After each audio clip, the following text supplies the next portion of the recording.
అయితే దేవుని శాస్త్రం అనేది కూడా ఉందా అంటే ఉన్నది. ఆ దేవునికి ఉన్న కొన్ని లక్షణాలు ఏమైనా చెప్తారా? మన దేవునికి ఉన్న లక్షణాలు: అపరిమితుడు, అనంత స్వరూపుడు. ఆయన అంతటా నీవు ప్రార్థన చేసిన ప్రతి చోటుకు వస్తాడు. అన్నిట్లో లేడు, కానీ ఎక్కడ ప్రార్థిస్తే అక్కడ వచ్చే దేవుడు. చెప్పలు కూడా నామాన్ని ఘనపరుద్దాం.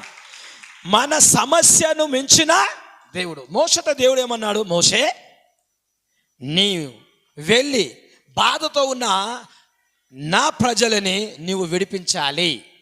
ప్రభువా, వారు నీ పేరేం పేరు అడుగుతారయ్యా అని అడిగిందట. అప్పుడు దేవుడు ఏం చెప్పాడు? చెప్పుపా, నేను ఉన్నవాడను అనువాడు, అంటే నిత్యుడు. చెప్పలదా నామాన్ని గనపరుద్దాం.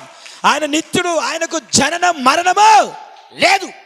ఆయన ఫోటో పెట్టి మొక్కడానికి అవకాశం లేదు, ఎందుకంటే ఆయన బ్రతికే ఉన్నాడు, ఆయన సజీవుడుగా ఉన్నాడు.